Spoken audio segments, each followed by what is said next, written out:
Mani sir, is it audible? Yes, Ignesh, Yes. audible. Yes, sir. Shall we start, sir? Okay. Good morning to one and all present here. I would like to welcome our chief guest, Mr. Subham Kalaya, uh, and I will welcome the participants from the various institutions for the Subtle FTP program. Mr. Subham Kalaya is going to handle this session. That is session 11, controller boards and its types. Sir having the experience in this area. Sir has completed the BTech Electronics and Communication Engineering at SRM University in 2014 to 18, and currently he is working as an electronics engineer at 3D Express Education Private Limited.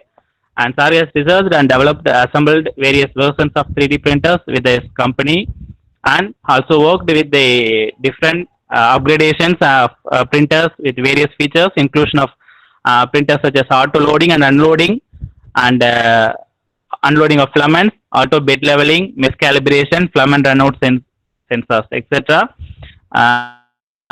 Contributed to curriculum development and testing of STEM projects and technicals and sales pitch content in 3DXS bundle packages. Also have adult tinkering labs at different schools in the different cities.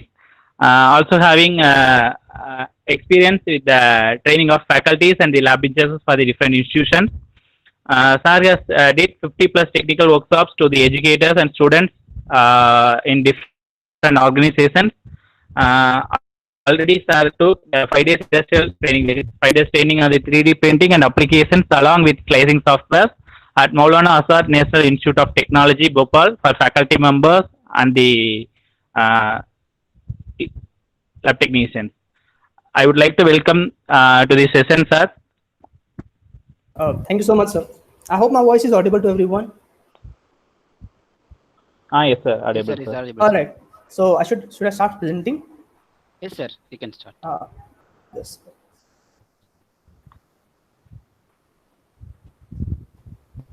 Now I hope you're able to see my screen. Just give me a moment.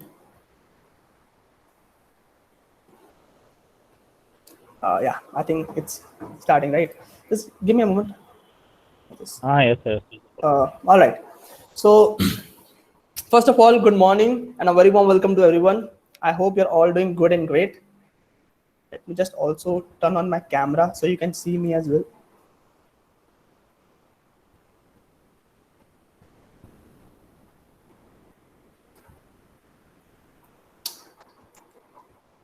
Okay, it's not able to see my camera once for some reason.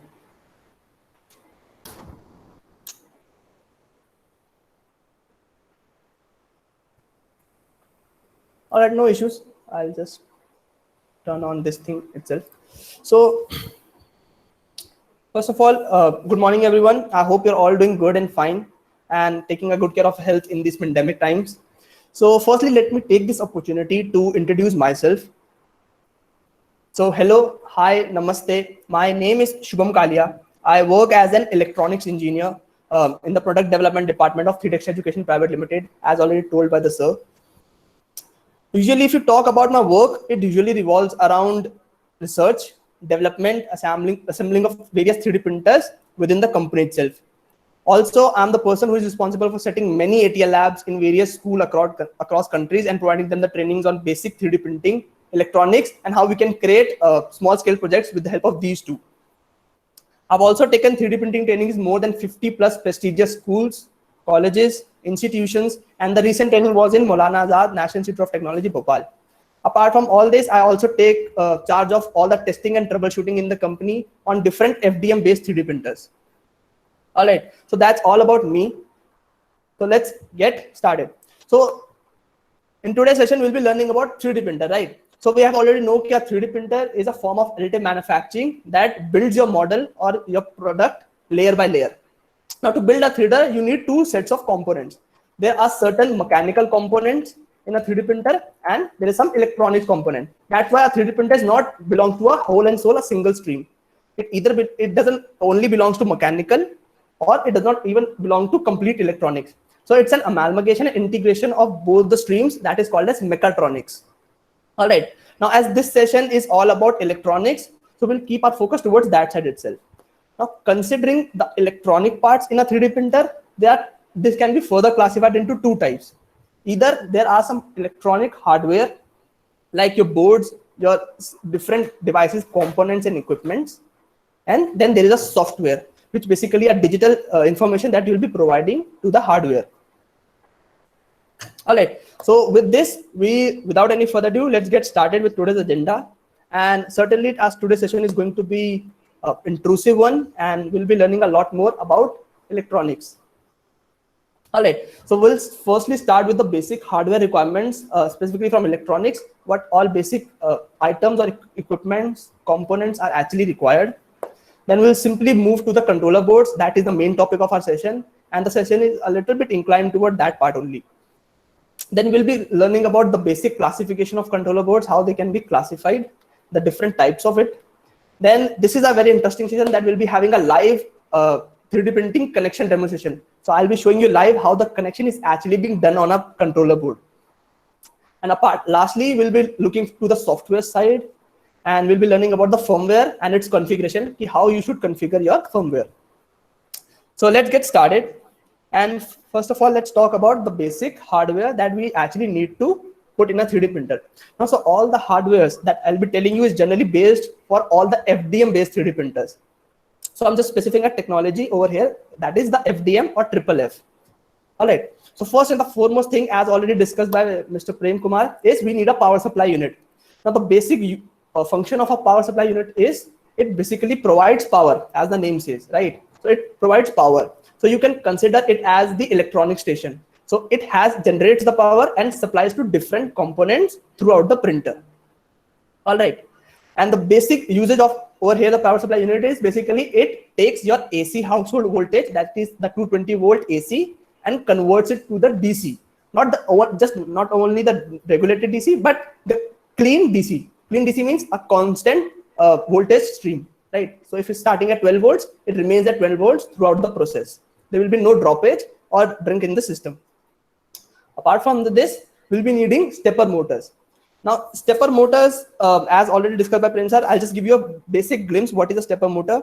So stepper motors are generally also known as step motors or stepping motors. Now, a stepper motor is generally a brushless DC electric motor, which generally divides the full rotation, that is a 360-degree rotation, into equal number of steps. All right. And that step is generally defined by the manufacturer. So if a manufacturer decides to put a step angle of 1.8, so he'll design the motor in that certain way. If he wants 0.9, he'll put 0.9 according to the manufacturing of the stepper motors. Now, to operate these stepper motors, these cannot be simply operated like your DC motors. So it's not like you can just give the power and the motor starts running. Now, to operate these motors, we need a specific kind of a driver, and these are called as stepper drivers. All right. So basically, stepper drivers are generally used, or you can simply say it's a circuit which is generally used to operate the stepper motor, and which ultimately tells the motor how it should move. All right, and specifically in which direction. Then we'll be needing a limit switch. Now, as already told, limit switch basically tells or defines the limit of the printer. So it basically defines what is the minimum point or what's the maximum point in your printer. So we'll be discussing more about limit switches in the subsequent slides. Then we'll be needing a LCD controller. Now, LCD is generally used if you don't want to attach your computer to the printer itself. You can use it without a computer as well by operating it via LCD only. All right, so we'll be putting the LCD as well. Then comes a heated bed. Now, this is an optional feature. Now, if you want, you can always put a heated bed. If not, what you can do, you can just simply skip off it. But I'll just highly recommend you to have a heated bed on the system. As already told by Prem sir, it basically helps you prevent warping. And lastly, but not the least, is we need a hot end. All right. Now, a hot end is basically a heating cartridge and a thermistor installed. So let's just come to the final thing, that is we also need a controller board, which is our main topic for today's session itself, right? So we'll be learning about controller boards. So let's firstly start with the controller boards itself, then we'll see how the connection is actually being done. The first and the foremost thing, let's understand what is a controller board. or what in general is a controller. All right.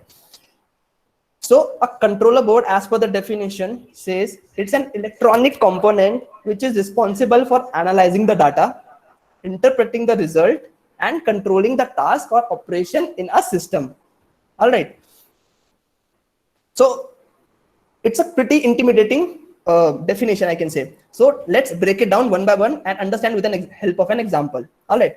So I'm pretty sure you must have come across this gadget that goes by the name of electric hand dryer, right? So if you have ever visited a fancy restaurant, cafe, or even hotel, these are generally installed in the washroom or restroom of these places, right?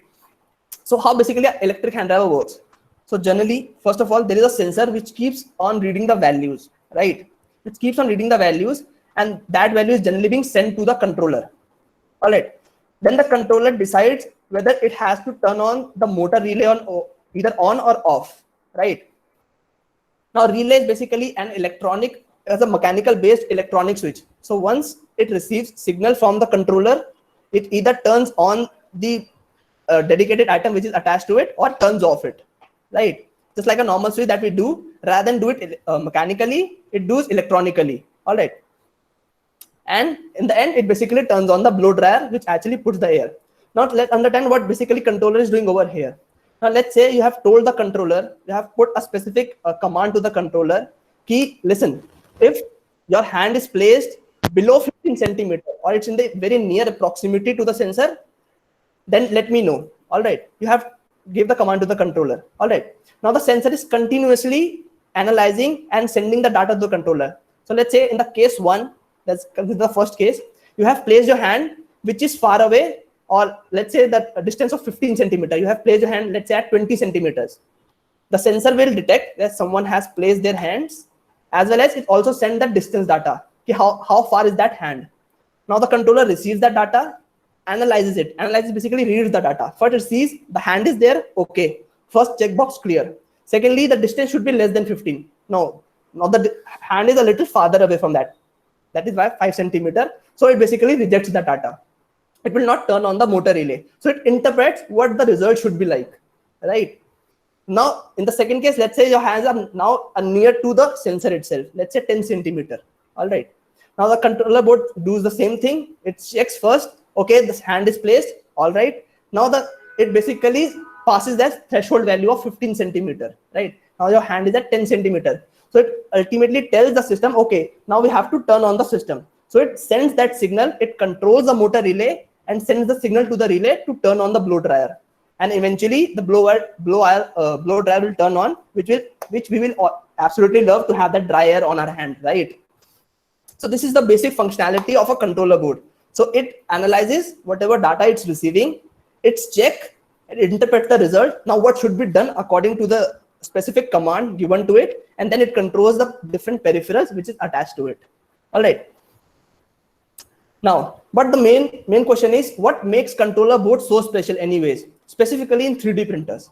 All right. Now, if you ask me in respect to a 3D printer, now a controller board is wholly and solely responsible for complete electronic functioning of your 3D printer.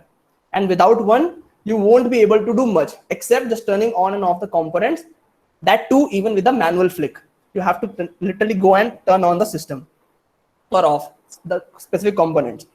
Now, these are the basic thing. Not talking about inside the system, your 3D printer board is basically responsible for delving into the G code, reading the G code, analyzing it, then according to the G code, maintaining the temperature, moving the motors.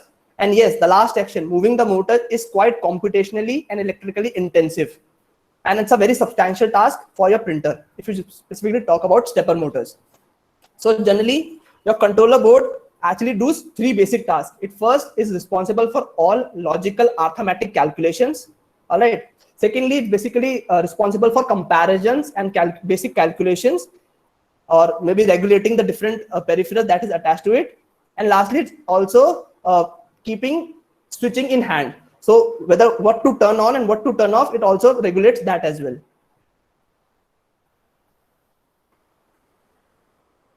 Now let's talk about the different types of controller boards, and we'll do the classification on basis of that only. So now we have a controller board. All right. So the main brain or the main part of this controller board is its controller, which is simply embedded into the center, or you can simply call it as a central processing unit. All right. So the main part of a controller board, or you can say the brain of a controller board, is basically its CPU, right? And on the basis of CPU, it can be either a microcontroller or else it can be a microprocessor. Now these two specific words might sound a little bit familiar to you because we have already come across these two specific parts, controllers and processors, right? So let's do a one-on-one comparison between these two.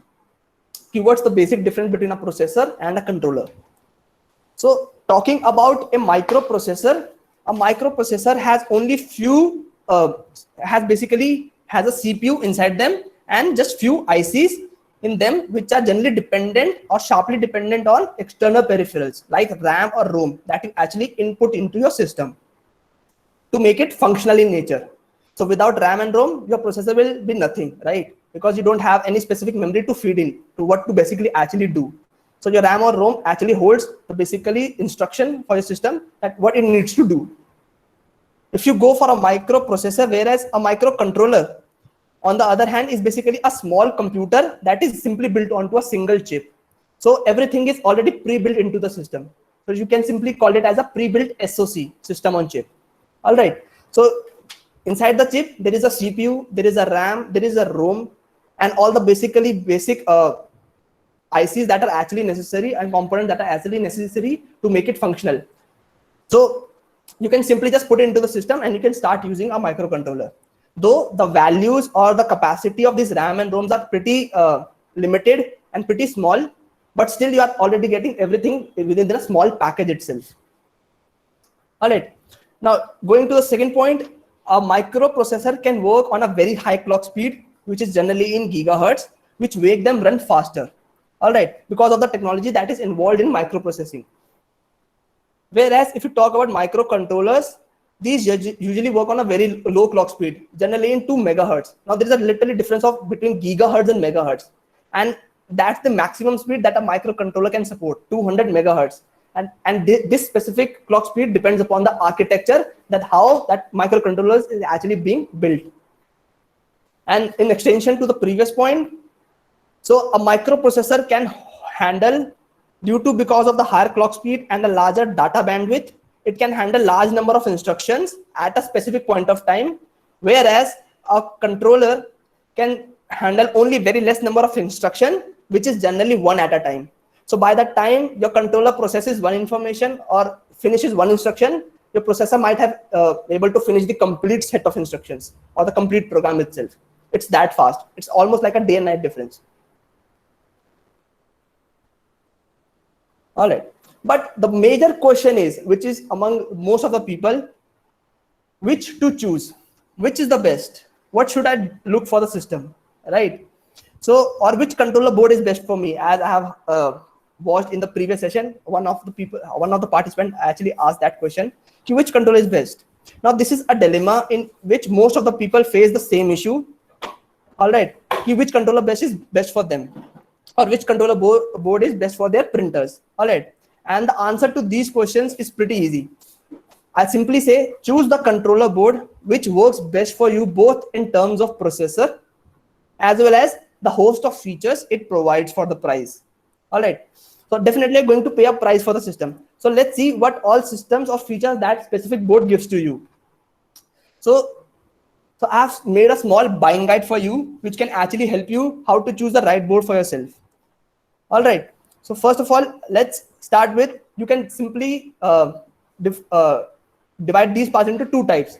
So what kind of a processor you need, or what kind of features you need. All right. Firstly, let's talk about the processor. So as already discussed, there is a microcontroller and then there is a microprocessor, right? Now, you can always choose a controller board which is either equipped with a microcontroller or a microprocessor. Now, generally, if talking about microcontrollers, these are generally 8-bit AVR systems, right? So they can handle very 8-bit of information at a time, whereas a microprocessor can handle 32-bit, right? So these are generally based on ARM based processors. Now, a microcontroller can only handle 8-bit, and ladies and gentlemen, you heard me right, 8-bit. So if you're all familiar with video games and consoles, so these kind of controllers, 8-bit controllers, are generally used in Nintendo consoles back in 80s. So these are that kind of a boards, right? Whereas you go for a microprocessor, these are the new generation of boards which can handle much more complex tasks at a specific point of time. All right. Apart from this, so just to give you a difference, what's the basic working difference between a controller and a processor? Consider this example. So let's say these two things are a kind of a person, and whereas you give a specific task to a microprocessor, so it basically got onto a project, finished it way ahead of the time, and just waiting for the due date to submit that project. Whereas a microcontroller got onto the project, started working on it day and night, and finished just before the teacher comes to collect the assignment. All right. So this is the kind of a difference that you will see in between the set of instructions generally done by these two different kinds of processors. All right. On the other hand, you can always look for the features you actually need in the board. All right. So I got to cover on this part, and to help you to choose the right board for yourself, consider these certain parameters or factors while buying one. So the first and the foremost is basically the connectivity.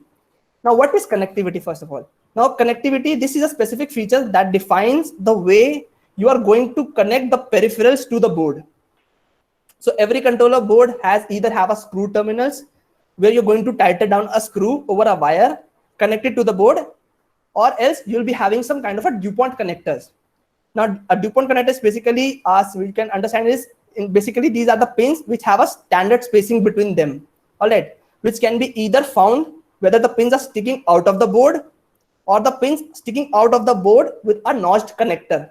So the connector, so the opposite part of the connector can only be plugged or attached in one way. So it makes it polarized. All right. The second part is basically the communication. Now, for communication, the most common connector for boards is the USB type A. And this is the kind of a connector you will find pretty much in every board. But there are certain boards with other type of connectors like micro USB or USB mini. And I've also seen few of them with some fancy all new USB-C as well. So you can choose according to your needs. All right. Now some boards either have or also have Ethernet ports to join your 3D printer to a home or a work network. All right. So that you can able to print it from a different room if you are on the same network itself. And even further, some have Wi-Fi capabilities as well. So which is obviously password protected. So not just anyone can access it. So you can actually access it via Wi-Fi only. You don't have to either connect it to a specific server or a routing system itself. Thirdly is basically called as stepper drivers. Now, as previously discussed, a stepper driver is basically is essentially a circuit that controls the operation of a stepper motor. Now, some controller boards have the stepper drivers integrated right onto the board, basically they're simply soldered onto the board, while other you have to buy them as a separate board that actually plugs in into the interfacing device or the interfacing board. Now, stepper drivers that are actually integrated with the board have a better thermal dissipation because it uses the whole board as a heat sink. But let's say if for some reason a stepper motor stops moving and the driver is to blame, you either need to replace the entire controller board or very carefully perform a very little surgery that swap out the dead stepper drivers and you have to put in or solder the new one. Whereas if the stepper drivers that usually connect to the board fails, you just simply remove the dead driver board and plop in a new one. It's that simple. So both have their own pros and cons. So you can always look for the one which suits the best.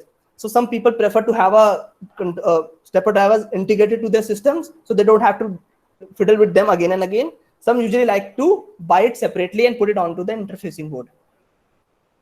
Then lastly, but certainly not the least, is the capabilities. Now this is a very specific feature that you have to look for.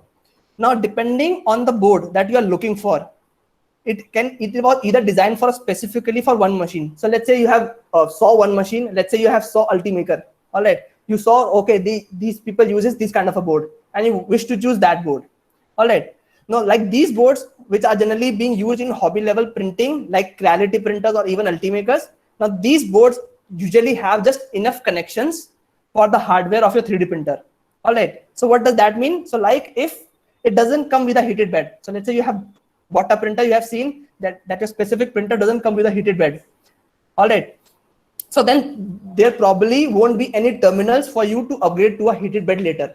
Now, what is actually meaning by that is basically, if you buy a specific board which is specifically designed for one specific machine, all right. So generally these kind of board doesn't have a lot of future upgradability options. So if you don't have a board, or if you see a machine that doesn't have a heated bed and a specific board designed for it, you won't be able to find one even, because these are specifically customizably designed for specific machine. So all the connections can be simply put onto the board itself. Now over here, I usually encourage you to buy standalone boards. Now standalone boards can usually come with 3 to 4 thermistor ports to measure the temperature, 6 end stops, 2 hot end ports, and 5 to 6 stepper plugs, and so on and so forth. So you can basically look for the features immensely in these kind of boards, standalone boards. Apart from these, the manufacturers that actually design their boards try to put as many as feature possible to basically suits the needs of as many people as they can. So basically they create a specific different types of board. So basically a company, let's say a XYZ company, creates a specific board for beginners level, then creates also a board for advanced level, then also creates a board for super advanced level, or maybe creates a board with a processor itself. All right. So let's look what all possibility we have. So let's see what all is there for me in the market. So if I go as a beginner, let's say I'm a beginner, I want to get started with 3D printing. I just got to know about 3D printing. All right. Now I want to get started with 3D printing, and I see how I can build one myself. Now what I should go for. So what all options I have in controller boards. So one most popular, so these are basically from the source of Tech Matter. You can always search on it on the Google itself. So these are top 5 boards that you will find best for all kind of 3D printer enthusiasts and hobbyists. So the first and the foremost is basically your Arduino Mega. Now this board is basically the best or top on the line for DIY and for the DIY hobby level printers or hobby level people who actually love to build 3D printers. Now this board is basically not specifically designed for 3D printer, but you can still create a 3D printer with the help of one. Now these are generally called as open source microcontroller boards. These are generally used for embedded systems, so you can create plethora of projects with these controller boards.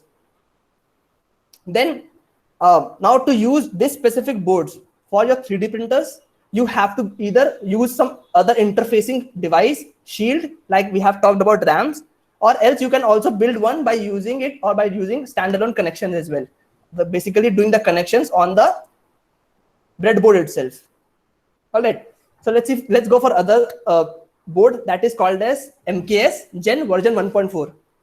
All right. So this specific board is basically just an extension of your Arduino Mega. So the control that you can see in the center of the board, this has the same processor or the same microcontroller. All right. Apart from this, you can see these generally comes with USB-A communication, as I've told you. All right. And these generally have all screw terminals for your heated bed and your hot end. Apart from this, the power connector is also screw terminal, as well as the connector you're going to put in as well here. So all of these are generally screw terminals. They just give you one port where you can actually solder what kind of a connector you want. All right. Apart from this gives you an access of 5 stepper motors. So you can actually put your X, Y, Z and a single extruder, and still you will be left with one specific port, which can be used for future upgradability to make a printer from a single extruder to a dual extruder. And if you see closely, all the connectors, be it for XY motors, be it for end stops, be it for your LCD, be it for your thermistors, these are all DuPont connectors with a notched connector. So basically the terminal will go only in one way. You cannot just flip the terminal. And it also makes sure that your connector doesn't remove by accident also. So it basically makes a safe and secure connection. All right. Now let's go to another board which comes from Big Tree Tech. That's called as SKR version 1.4. So let's don't consider Turbo. Now this specific controller board is very popular among advanced high level people who are actually loves building 3D printing and want to improve their 3D printers. Now this specific controller board has a sweet 32-bit ARM-based architecture microprocessor built right onto it. So rather than having a controller, this has a microprocessor. And you can see pretty much the interfacing is same. You still have 5 connections. You still have screw terminals. You still have notched connectors for all the motors. So the only difference is basically the CPU. So now rather than having a controller, we have a processor. And secondly, you don't have to upload the program directly onto the board. All right. So in these cases, you have to upload the code inside the board itself. Over here, if you can see over here, this part, this is basically a removable SD card, right? So you can simply remove this SD card, upload the code, and you can simply put it back again, and it basically start reading code from there itself. So this SD card will act as a ROM, or you can consider as a hard disk for your system, for your processor. All right. Apart from this, this also gives you some access to certain neat features. So you can also connect certain different peripherals to it, like a camera and a TFT LCD screen itself. So it basically gives you a host of different features apart from the basic features. Now going down the list again, if you can see again, the fuses over here are generally removable in nature. All right. So these are the kind of fuses that you generally see in your motorcycles and cars. So if something goes wrong during the connection, or let's say if you swap the connection of positive and negative, so these fuses can simply be removed and can be replaced by the another one. So this has basically 2 fuses, a 5 ampere one and a 10 ampere one. All right. So going down the line, then we have another board that is called as Entweg GT2560. All right. Now this is a specific board which is an extension of MKS, but it also comes in different varieties. So this board you can see first of all has a removable notched connector, right? So if something goes wrong, you can simply remove the connector very easily. As well as it has a notch, so the connector can only be goes in one way. Apart from this, again for your basic hot and heated bed, you have screw terminals. But over here you can see to power these systems, you have some certain components, and these components are generally equipped with heatsink itself. So once it starts giving the values, it doesn't use the complete PCB has a heatsink. It basically externally dissipate that thermal energy. All right. So it basically not heats up your board. All right. Apart from this, you can see again there are 5 specific connectors for your stepper drivers. Again, these are not integrated. You have to externally put a specific driver board into it, and all the connectors are notched in nature. Now, out of this, this basically gives you the best cooling solution. So if you want to add some extra fans in your system, you have dedicated 3 fan headers, which is right on the bottom. So you can actually connect your fans into the system. So you can actually basically put a fan which takes all the thermal energy from this heatsink to the basic environment. Now lastly, basically comes the best high-level advanced board that is called as Rambo 1.3. Now this again has a microprocessor. So the microprocessor that was used in SKR, I think so, that is LPC 1768, if I'm not wrong. All right. And in the turbo version, as the company claims, they have used LPC 1769, which is they usually claim as 20% faster than its predecessor. So that's quite a bold claim. Now that specific processor is not used over here. This kind of a processor is a little bit different, and it's a quite kind of a old architecture, but it is the most trusted one. All right. So this specific processor is basically, if I remember correctly, it's STM321709. All right. Now this specific controller is capable of handling 11 tasks at a time. All right. I don't know that much specification about SKR, because though I have used one, but I have not used the turbo one. I can tell you the basic specification of 1.4 though. But this specific board gives you a lot of expandability features. So these are the most favorite board among the advanced level 3D printers, hobbyists or enthusiasts. Now this again have a option of USB-A, but the best option is you can always replace this connection, because this specific connector is actually hybrid in nature. So if you don't want a specific USB type A, you can actually put an Ethernet jack over here, and this supports that. And some of them actually ships with one. Apart from this, all the connectors that you can see in the system are actually kind of a DuPont connector. So you can see even your power cable is a DuPont connector. The connector for your bed and thermistor is also DuPont. And this board specifically gives you the expandability of 4 thermistors. So all these boards give you the expandability of 3. So you can either put 2 hot end and 1 heated bed. Over here you have 4. So you can also use that 4 thermistor for measuring some other temperature, maybe the ambient temperature inside your printer. All right, but the one thing to notice in this specific board is the stepper drivers are actually integrated onto it. So if something goes wrong, you have to replace it, but these have a better thermal dissipation over here. All right, so these are actually integrated onto the system, so you don't have to simply buy another one. Else, these also gives you the option of fan connectors connecting LCD touchscreen. It gives you the option to add Wi-Fi and more lot and features. All right.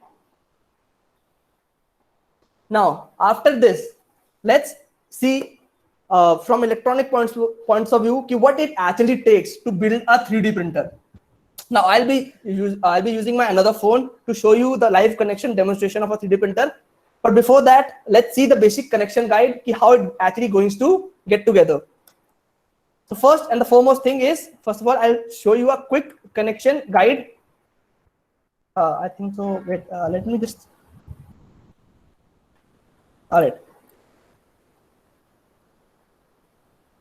Before that, let's talk about kind of a thing that we are going to make. All right. So firstly, let's talk about the controller that I'll be using for the demonstration purposes is the Arduino board. All right. So what is Arduino, first of all, if you want to ask me? Arduino is basically an open source platform, or it's an Italian company which actually manufactures both physical programmable circuit boards, generally called as microcontrollers, and it also gives a piece of software that is called as Arduino IDE to write the code and upload that code into their Arduino board itself.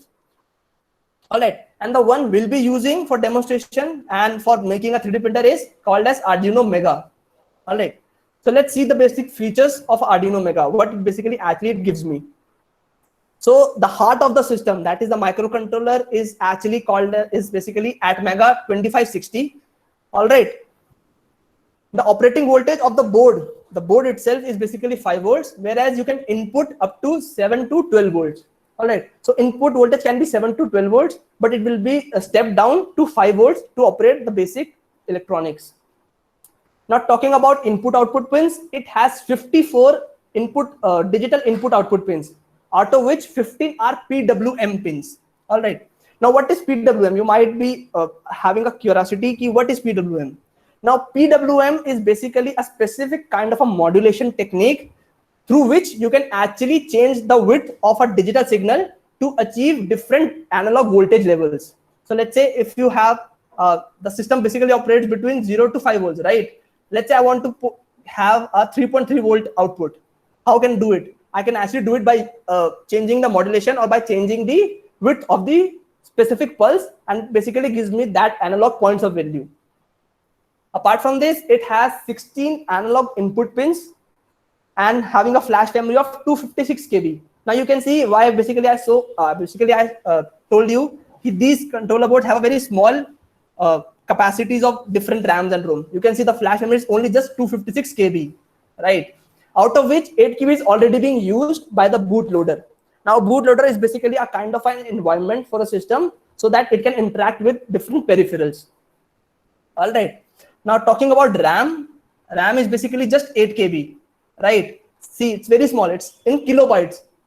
All right, and the ROM, talking about ROM is like a hard disk or a SSD that you're putting in. It has 4 KB of ROM, but this is not a normal ROM. This is called as EEPROM. Now what is the advantage of EEPROM is basically, the full form is basically electronically erasable programmable read-only memory. All right, that's quite mouthful of a name, but it's called as electronically erasable programmable read-only memory. So as the name says, you can simply erase this program and can overwrite it with another program. So unlike your normal hard disk that you have to just go on to the files, delete it, then you can rewrite something, you just over here, you just send a small voltage pulse and it simply clears the complete ROM, and you can simply rewrite it with another program. And this one has a clock speed of 16 megahertz. All right, again, this is the clock which is right built onto it. If you want to see, this is the clock. This is the oscillator which is providing the clock. All right. So let's say, now as I've told you, yes, you can do the connections standalone itself. So this is how the connection will look like. So if you create a 3D printer, you have to do this much amount of connections. And yes, it can be certainly is doable, but I'm sorry, I think, wait, just a moment. I think someone's voice is on. All right, it's gone. Thank you so much. All right, so this is absolutely doable, not an issue, but you can see how much connection you have to actually do. And there are certain advantages and disadvantages to such configurations. So the advantage, basically, you can have a greater hold on to the configuration, as well as a greater hold on to the connections. So you can actually do the connections according to your needs. But the major disadvantage of this system is if something goes wrong or if there is a fault in the system, it's very, very hard to find one, because there are a lot of connections that they have to check. Secondly, there is a very, very high chance that you might end up short circuiting one or the other component, because once you start doing the connection, first of all, it's very intensive and it's very intimidating. So in that process, you usually use your brain very too much, and there is a very, very high chance that you misconnect something and ends up burning up your board. So to solve this issue, you can always use a shield. Now, what is shield? Shield is basically a specific printed circuit board, a PCB, which can simply goes on top of your Arduino board. All right. Now there are some Arduino based PCBs that are available in the market. There are some for PID controllers. There are some available for the 3D printers. There are some available for LED actuations and to move actuators and all those components. So the one we'll be using is generally created by the RepRap community called as RAMS. All right. So we have seen RAMS pretty much before that. So RAMS is basically an Arduino Mega Pololu shield. So this is called as an interfacing shield. So through this, you are going to interface the different peripheral devices. All right. And this is generally basically designed so that you can actually connect your drivers and different peripherals to your 3D printer, which can be controlled by the microcontroller. Now, if you use just this shield, this will not work because this doesn't have a brain. Now, beneath this specific PCB, you have to attach this specific RAM board to the controller itself. So let me just quickly grab my phone and I'll show you how this looks.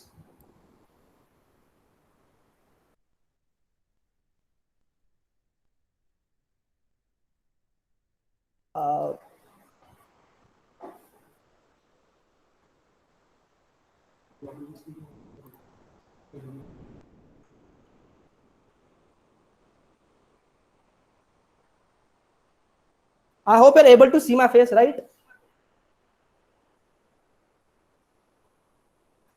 Just look for the camera.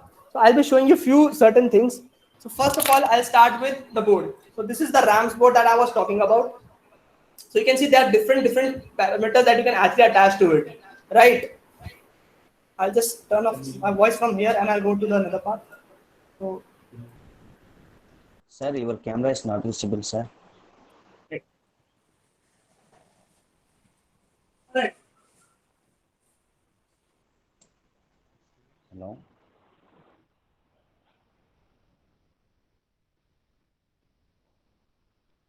Right, you can see. I think we can switch the camera as well. So I'll just switch the camera and okay. As you are able to see the board itself, I have both the versions. So this is called as RAMS 1.5. So the one I showed you is RAMS 1.4. I'll show you that as well. I have both of them with me. So you can see this is the RAMS 1.4. All right, and this is the RAMS 1.5. All right, you can see there are certain pins from the bottom end that are actually protruding, right? And on the top, you can actually connect your peripherals. So you can use either of one. Both have the same layout, electronically connected layout. The only difference is it has a thermal fuses built onto it, and some of the few tracks are actually better in this one, the newer one. So you have SMD based fuses, as well as the connection traces are less than 1.5 mm. All right. So first of all, this is the RAM onto which we are going to do the interfacing. So I'll just remove the driver and everything. All right. So this is the Arduino board that I was talking about. Now this is the brain of our system, right? And this do all that computationally, electrically, and controlling all the different tasks, right? Now first of all, we have to create a layer of both the Arduino as well as the RAMs. Now to do that, you can see the pins layout actually match up with the pins that are actually already embedded onto the controller itself, right? So all you have to do is you just have to mix match them, and you have to just connect them. So I'll do with the older one as I've showed you that one. So what I'll do is, you can see there are two different rows over here. So what I'll do, I'll just connect these two ones first, and aligning the rest of the pins, I'll put all of them. Right. I've not completely seated them, but you can see. All right. I've already put them. Now make sure every pin is actually interacting with the controller board. All right. Once you are pretty much positive, yes, all the connections are actually connecting, just simply firmly press it and make sure it actually sealed in completely. So this is not sealed in completely. Right. Then it's sealed in completely. Right. So I will doing the same on the controller board itself. So this is basically the basic controller I'll be doing. So this is what I'm going to do with the main controller board of my 3D printer, right? So before that, what I have done is I've connected few things pre-installed, right? So this is the pins that are actually coming from my heater. I'll show you from here as well. So you can see there are 3 ports: D10, D9, and D8, right? So D10 is generally being used for putting your hot end, right? So you basically put your hot end over here. Now D9 is a multi-purpose port. You can either hook up this to a fan if you want to control it PWM wise. If not, you can also hook up a secondary hot end, right? And the last port that you can see, that is the D8 pin, right? The D8 pin is generally used to hook up your heated bed. Now, if you don't have one, just you can simply leave the connection. All right. Now, if you see closely, we have a kind of a connector over here for providing the power to the system. Now, to provide the power, we have a different the male part of this connector, which I'll show you in a while.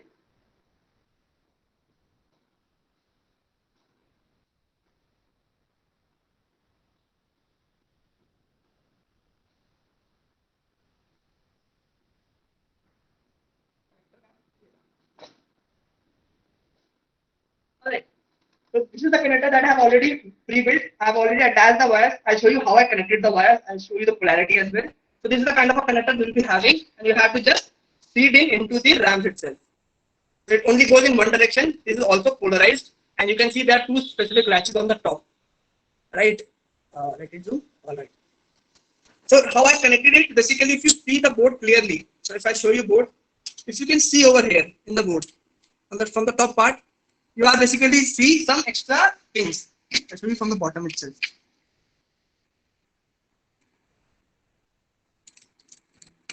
Right. So the first pin from the bottom is basically negative. So the first pin from the bottom, if you hold the board like this, the first pin from the bottom is negative. It's written. I'll show you on the other board. See over here. I think you're able to see. If not, I'll just bring the connector properly. You're able to see. Right, you can see the first point is basically negative. I hope everyone is able to see the video, right? If not, please let me know.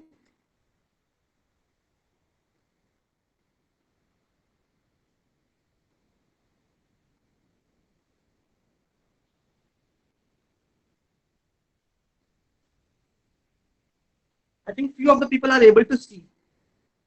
Can I spotlight them? Let me just take if I can spotlight it. If not, what you can do is basically I'll show you a small connection right on screen itself. So I think on the screen itself you are able to see the connection line, right? So you can refer to that connection line. If you are unable to see the video, but I'm probably sure most of the people are able to see, right? So this is going to where you are going to connect the negative terminal. Now on the top there is a positive terminal, then again there is a negative terminal, then there is a positive terminal. Now the first 2 terminals actually provide the voltage to all the different peripherals. Okay, so all the stepper drivers that you are going to put in, all the end stops, connectors, thermistors that you are going to put in, this is where basically it provides power to all. The next 2 pins, that is the negative and the positive pins, are generally reserved for heated bed. So if you're not going to install one, you can just simply skip off the last 2 connectors, that is the third connector and the 4th point, right? You can skip off these 2 points. Now as our printer has a heated bed, so I'll be providing the power to this point as well. All right. Now let's do the connection. So what I have done is already, if you can see, I have already hooked up my thermistor wire, not the thermistor wire, sorry, the heating cartridge wire that is actually installed onto the hot end. All right. Now these two wires that I have actually installed is basically for a fan. All right. And the last two pins are actually for heated bed. Now as you can see, the heated bed terminal ends to these two connectors. I'll let you know why. All right, in a few moments. So what I'm going to do is first, I'm just going to simply again going to feed in properly with the connector that I'm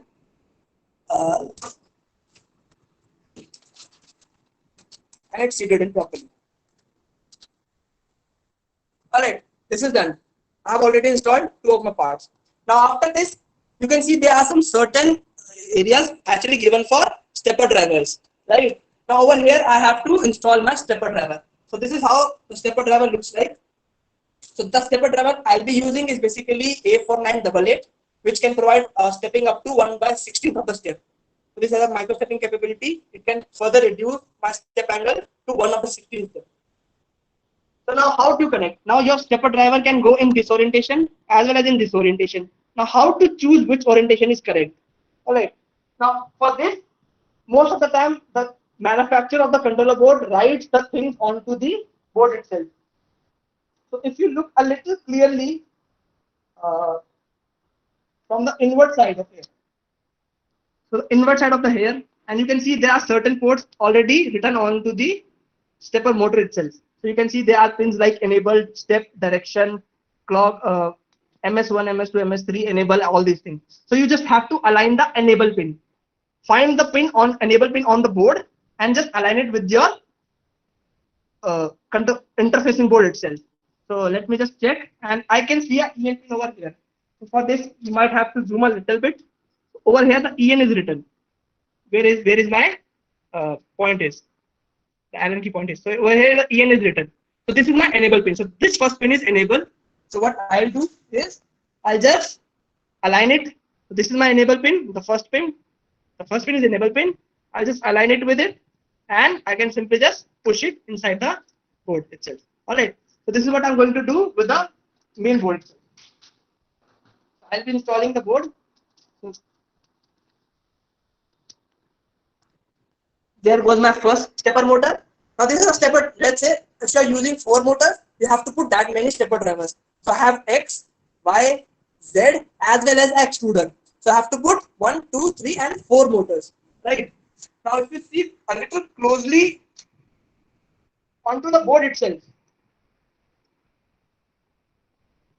If you see a little closer onto the board, they are already written as X. If you can see over here, X, Y, and Z is written over here. And over here is written as E0 and this is written as E1. So you're going to interface your X motor over here, Y motor over here, Z motor over here, extruder 1 over here and extruder 2 over here. Alright. So according to that, I'll be doing my connections. So I'll put my another stepper driver for my Y motor. I'll be putting my third driver board for my Z motor. And the last motor that is left is basically the extruder motor. And I'll just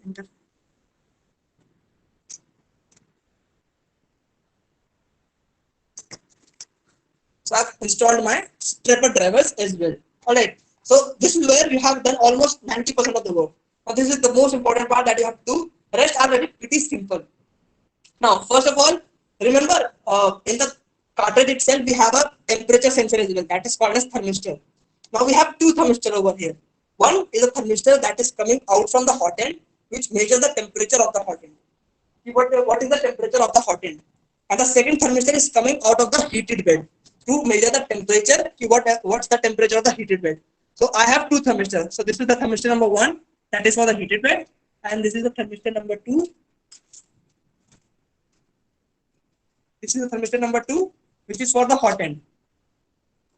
So I have 2 thermistors, 1 and 2. Right? 1 is basically for my hot end, 2 is for heated bed. Alright. Now where do you connect these thermistors? Right? So let's go to the other board. Now if you see a little closely, so there are some things written like T0. If I'll show you on this board, is a little bolded. Right? So this is written as T0, T1 and T2. Right? You can see. So this is where you're going to connect your thermistor. Now polarization of these connectors doesn't matter because this is going to send the signal, check the expandability and comes back. So you can connect it either wise. So what I'll do, I'll first populate my hot end thermistor on the board on the T0 port. So I populate them with the hot end connection. So I put hot end connection onto T0. All right. Now for the second thermistor, I'm going to populate it onto the T1, which is next to it. All right. And done. Now if you have another extruder, you can also go for T3 as well or T2 as well. Not an issue. Now this is where you have basically done the heating part of the itself. Now you have to, after this, you have to first connect the motors and then define the end stops. So I'll be having, first of all, I'll be having this motor. This is my Y motor. Then we're having two more motors. Over here, right? So you can see there are all the connectors of my motors. So this is basically, this is for X, this is for Y, and last one is basically my extruder, and the Z motor is already installed over here. You can see, and the wire is coming out of the motor itself and coming over here. All right, so we'll do it one by one. So first of all, we have to put X motor, right? Now to put X motor, you can see there are actually 4 color coded wires: red, blue, green, black. Now the first thing that you have to make sure that the color coding is absolutely correct. So as already discussed by Mr. Prem Kumar, that the sequence of these coils should be in specific order to move the motor. Now if you're having the same connection, I'll simply tell you of the connection sequence is red, blue, green, black in most of the cases. If not, how do you check that? Either you can basically check it with the help of a multimeter. All right, so you just connect 2 ports. So the 2 terminals which are actually shorted to each other defines a single coil, a complete coil which are actually connected from these opposite terminals. So let's say if I do a continuity test on my red and blue wire, it is going to give. If you want to check, I'll show you that as well. If not, what you can also do is you can just short these wires by connecting them and try to rotate the motor. You will find a lot of resistance in rotating the motor as you have already closed the path. All right, so these are the 2 ways out of which you can actually find the exact sequence of your motor. Now for this, I'll just plop in my motor and let's say I'll putting my red connection towards the connector, the main connector. All right, so I'll just first plop in the new terminal. So you can see there are 4 pins that are sticking out of the board.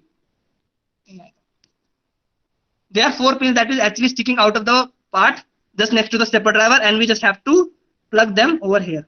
So this, my X is connected. Same goes for Y. I'll connect my Y.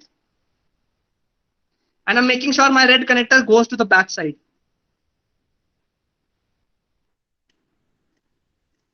This goes for Y. Or let's connect it oppositely because these are the 6-pin motors now. Red away from the connector. Then goes for Z. I'll connect my Z motor as well.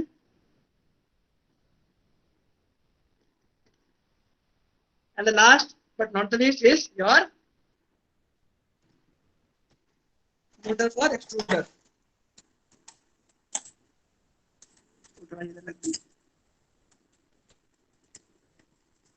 All right. So the connection that I have changed is basically an extruder. This is the extruder motor and this is the Y motor. All right. So your motors are also done. Now after this, you have to define the limits of your. You have to define the limits of your axis. How far that motion can be done in a specific respective axis. Now to achieve that, you have to use end stops. All right. So to connect the end stops, you will see basically this is how the end stops look like. I show you the end stop once the machine is completed. So this is how the end stops look like. Right. So there are generally 3 terminals. All right. So in the 3 terminals, if you see a little closely, written over here. The first pin, this one pin is basically called as ground. The first pin is ground. All right. The first pin is basically ground. All right. The second pin, which is the middle pin, is basically called as NC pin. NC. And the last pin, the last one is basically called as NO. NO. So what do you mean by that? All right. So this is the one of a connector that you have to solder onto the switch itself, right? So you have to connect the ground only. Now either you can go for a NC configuration or for a NO configuration. So the last pin you have to solder on, and then after this you can choose between NC or NO. Now what do you mean by NC and NO? NC simply means normally connected. So once you connect the pin to ground and NC, your switch is connected. It basically actually supplying the power to the board itself, right? It's like a closed connection. So the moment your motion mechanism or your part clicks this button, it basically disconnects that connection. All right. Now, if you go for an NO configuration, so it means it's normally open. So when the switch is not pressed, it is actually open. The circuit is actually break, right? The circuit is actually break, and once it presses that red switch, or the motion mechanism hits that thing, it basically understands and the circuit gets closed. And this is where the controller board understands, okay, someone has hit the end stop. I have to stop the mechanism over here itself. All right. So to install this thing, we'll be needing 3 of them: one for X, one for Y, and one for Z. So I'll be having 3 of these over here. So the yellow wire that you can see, it basically defines the end stop for X. The wire for red is basically my end stop for Y, and the wire for Z is basically black. Okay, so I've color coded them. So blue is X, red is Y, and black is Z. You can do any of the connections, but make sure whatever that limit switch is used for. Now, this is where the a little tricky part comes in. Now, as we are not having a proper module, generally in modules you have this specific switch built onto a PCB. All right. So in that case, you basically everything is written, and you just have to connect all the 3 terminals. And you will see for the end stop, we have 3 terminals for every end stop, vertical wise. So these 3 pins are basically for one end stop. Then these 3 pins, next 3 pins are next for end stop. Then these 3 pins for next end stop. Now you can see there are total 6 sets of pins, right? Now what do you mean by 6 set of pins? Now if you look a little closely, right? I think so from here you can see the light is a little bit better. All right. If you see a little closely, you can see written as X minus, X plus, Y minus, Y plus, Z minus, Z plus, right? So generally these are being defined. Now what do you mean by X minus, X plus, Y minus, Y plus? All right. So first of all, for end stops, you can have 2 different configurations of end stop. One can define the minimum point, that is the 0 value, and the other end stop can define the maximum point. So that is the maximum limit that it can move from 0 point, right? Now the maximum end stop can be avoided by having software end stops. So by doing some sort of a coding, we can actually remove the use of maximum end stops, right? But if you wish to use the maximum end stops for certain printers, you can always do that. All right. So X minus defines the minimum end stop, and X plus defines the maximum end stop. So the maximum range of motion that specific X axis can move in from 0 value. So minus will define the 0, and the X plus will define the maximum. So let's say if your X axis can move in 200 mm from 0. So once it hits the minimum end stop, it conforms that value as 0. If it hits the maximum one, it conforms it as 200. Now to do that connection, just across the lateral surface, you can see there are 3 things written as S minus N plus. I hope you're able to see, right? S minus N plus, right?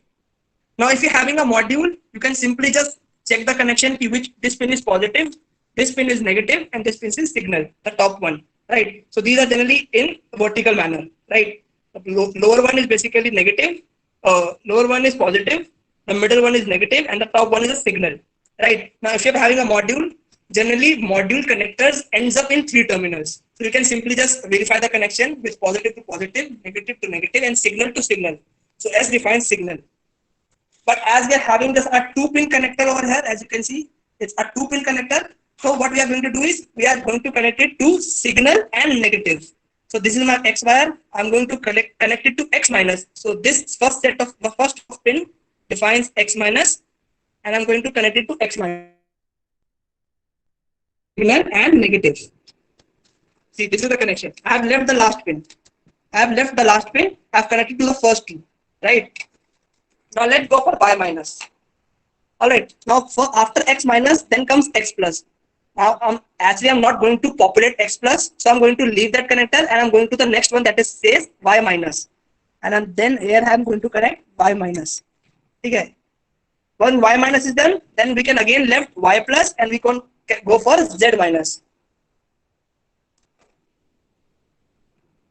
Right, and after this again I left one pin. Right, so this is how you basically populate your end stops. Now the connections are pretty much done. You have done all the connections. You have populated your stepper motors. You have done your stepper motor driver connections. You have connected your end stop. You have connected your heaters, both bed heaters and connectors.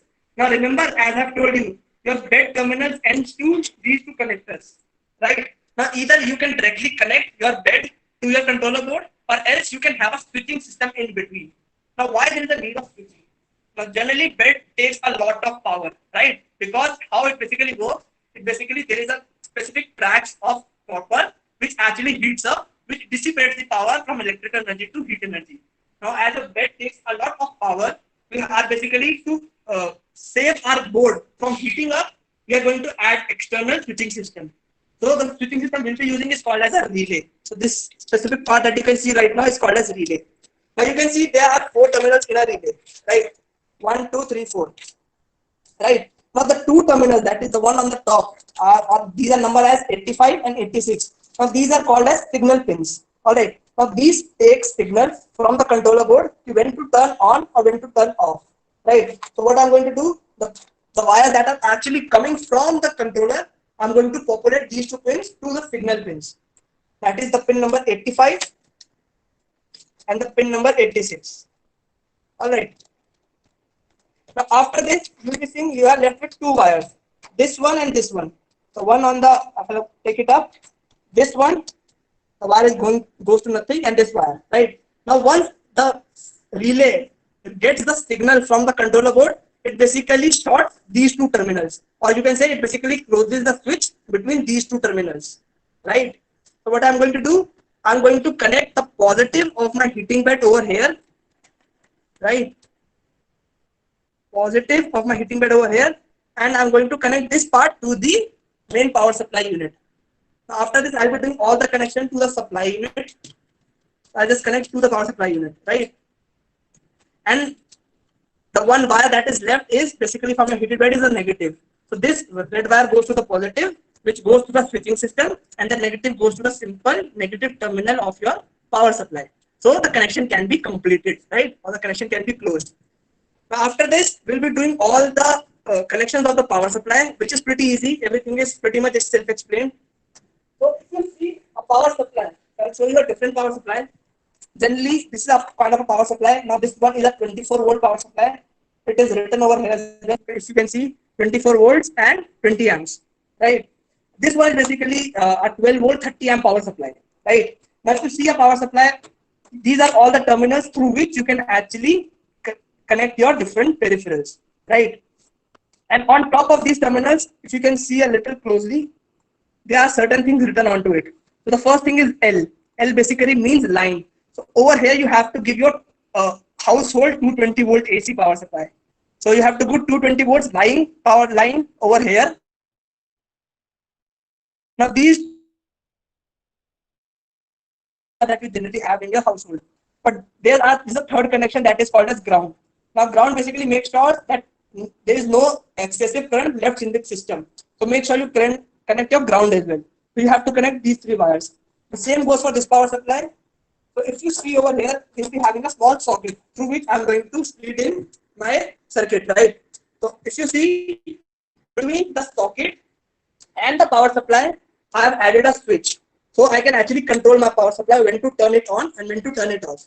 So if I directly connect my socket to my switch, what will happen is my power supply, the moment I connect my system, it will always be turned on. I cannot turn off my computer, I cannot turn off my printer, right? So to eliminate that continuous power supply, I'll be adding a switch. You can say a breaker, right? So the switch connection is pretty simple. The live goes to the first port, right? And the second port come as a switch. Okay. So whenever you just turn off the system, these two parts get disconnected. The first one, the moment I flick the switch to the one value, it again get connected. Now you might be wondering why this third wire is, this third black wire is. Now this specific switch has a LED built onto it. So when you turn on the system now, it basically turns on the LED as well. So to give power to the LED, we have already provided that switching part over here, the positive energy. So once you turn on the energy can come from this port to the second port, and between the second port and third port, there is a LED. So the positive port is already connected to the second port. The positive string or the positive point of the LED is already connected to the second point, and the negative is connected to third point. So to turn on the LED, I'll be adding a third wire as well. All right. So to do the connection, it's pretty easy. All you need is a single screwdriver, a normal Phillips head screwdriver. All right. So what I'll do is I just turn on the system, and I can see the live is here. First one is live, then neutral and ground. So I'll just quickly do the connections. So it's pretty easy. Just unscrew the system, that specific point. I'll unscrew all three of them. First, I have to power on the system. So what I'll do is I'll connect my positive to the line, negative to the neutral,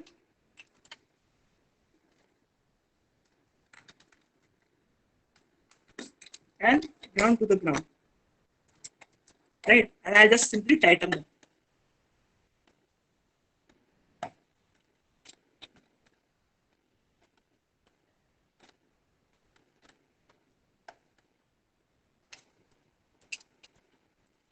Okay, the last one.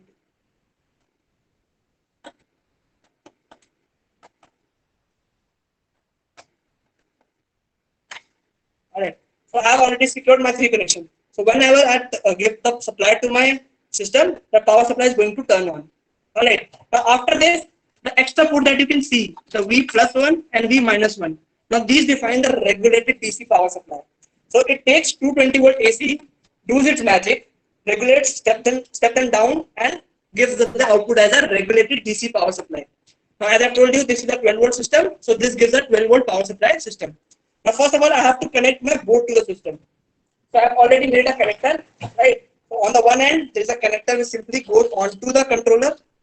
All right, it goes simply onto the controller, and the other end will simply go to the power supply unit. So as I've already defined, the black defines over here is negative, and plus is positive. And make sure you get the proper connections over here. I just turn on the system. I'll see this is the positive. So I'll just connect two positive over here and two negative over here.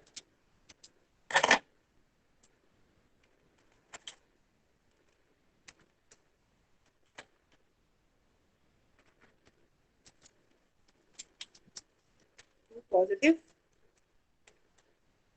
and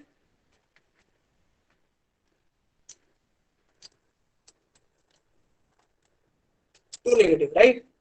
This is it. And I'm not going to connect it properly right now because I'm going to do some extra connections as well.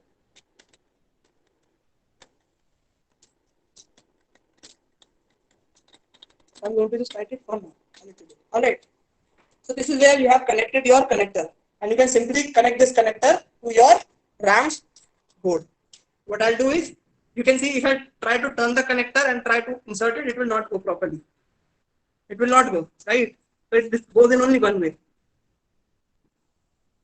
And make sure the first pin is always negative. And you can be simply go as negative, positive, negative, positive, right?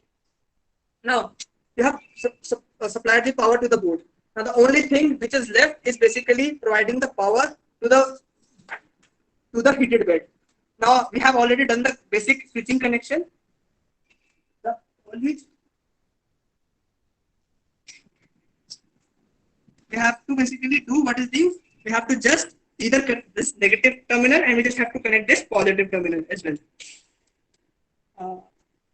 This is it. All right. We'll just do these two connections, and our printer will ready to serve us. I'll again just connect this point, and we'll just connect this point.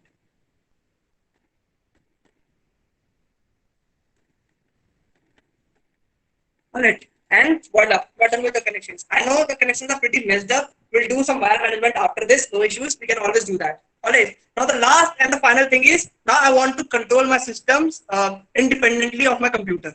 So to do that, what I'll do is I'm going to add a LCD controller to this.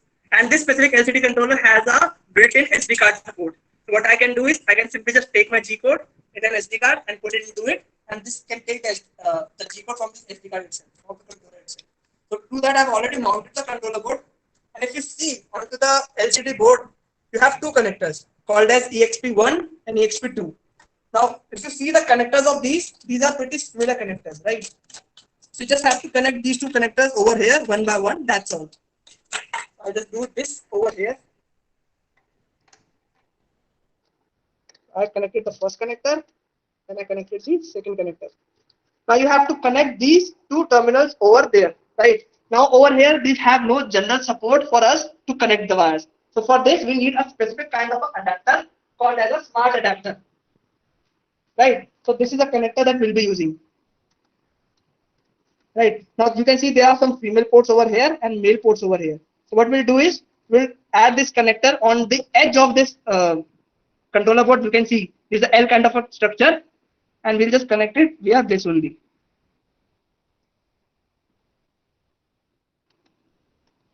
So make sure all the pins see in properly. All right, so once that is done, you can see the EXP1 and EXP2 is also written onto the connectors itself. So just connect EXP1 to EXP1 and EXP2 to EXP2. And voila, you are done with the connection. We have pretty much done all the connections. Now after this, you can simply add some LED to your system or extra fans to your system by connecting or hooking it up to either to the controller board if it provides that feature. If not, you can simply hook it up to your power supply unit as well. So that is pretty much all for the connections. Now going back to the PPT, we are pretty much done with the connections, right?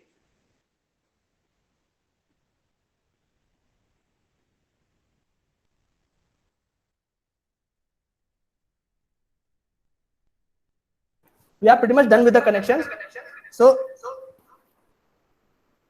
the last thing that is left is basically the firmware, right? Now on the software end, if you see in the system, you have the software we'll be using for basically doing the coding part for our controller is called as Arduino IDE.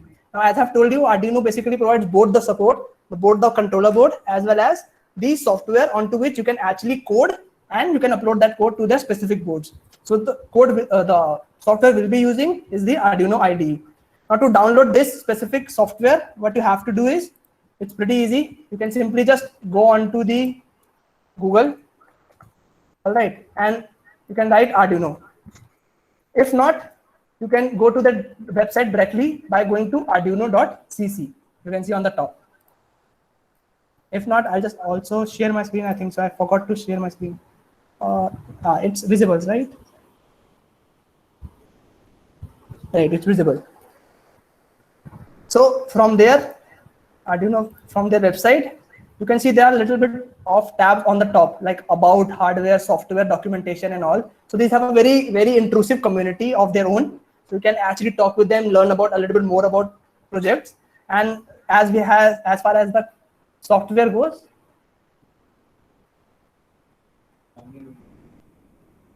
all right. So what we'll do is we go to the download option and we'll install the respective file itself. All right. So let's say for my system, it's a Windows system, so I'll download the first file. All right. Now, lastly, you have download the software. Now, this specific software is responsible for only uploading the code to the board. You have still not defined the environment of your 3D printer. Now, to do that, you have to actually download the firmware. All right. Now, what is a firmware? Firmware is basically a program or a set of instructions that defines the dynamics of a printer, right? It basically tells how your printer should interpret the result. So if it gets specific values from some sensor, how should the result should come out, right? And for this specific 3D printer, we'll be using a firmware called as Marlin. Now there are a lot of open source firmware available in the market. You can choose any one of them, but the one we'll be using is Marlin. And to explain Marlin, we'll be having a next session in which we'll be learning how to configure Marlin.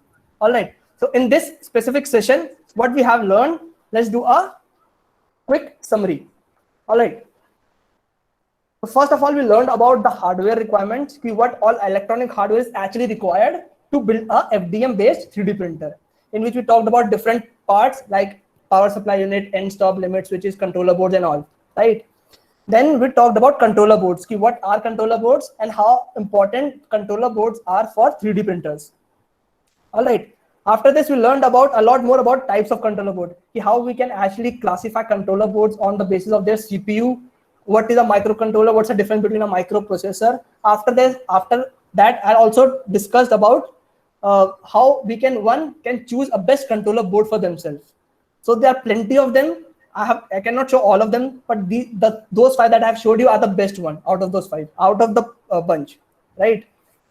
Then we have showed you the connection demonstration, how the connection is actually being done, which took a lot of time, but you are able to understand how the interfacing part is actually being done in a 3D printer. All right, and how, where should we connect what thing, right? And lastly, we talked about firmware, and the configuration of the firmware is generally discussed in the next topic. So if you have any questions till now, if you want to ask any questions, please let me know.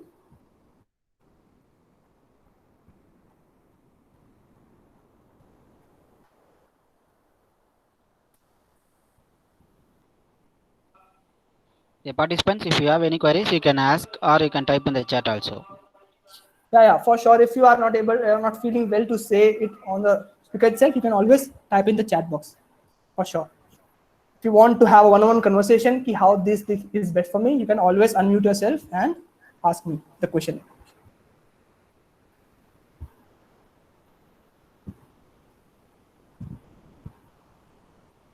All right, Mr. Man Patel asked, sir, what's about 3D printing through Raspberry Pi? So certainly, yes, Raspberry Pi can also be used for 3D printing your objects. Now, rather than having a complete, you're just eliminating the use of a normal microprocessor. Now, rather than having a microprocessor, you're actually including a Raspberry Pi, which is a microprocessor-based system, right? Now, to inculcate Raspberry Pi with the 3D printer, first of all, you need an interfacing shield because your Raspberry Pi cannot provide the interface, right? So for that, you have to introduce a interfacing shield just like RAMs, right? So there are different boards that are available for Raspberry Pi interfacing, onto which you're going to connect your stepper drivers and all the connections. Apart from this, on the Raspberry Pi, your Raspberry Pi actually cannot understand G code, right? So to basically make the Raspberry Pi understand the G code, there are certain softwares which should run automatically whenever you turn on your Raspberry Pi. So those softwares actually convert that G code into digital binary language, which can be understood by the microprocessors. So that's a complete process that a microprocessor has to go through before it can understand the G code. So for Raspberry Pi, you have to first of all need a specific software which can convert that G code and can send it to the interfacing shield. All right, though the calculations and the regulating part will be done by the processor itself, but it has to first of all convert it into a specific language for the processor itself. I think, okay, thank you. All right, thank you so much for joining in. I think there's no else question if you want to ask. Yes, if you want to ask something specific related to something, you can always hit me up.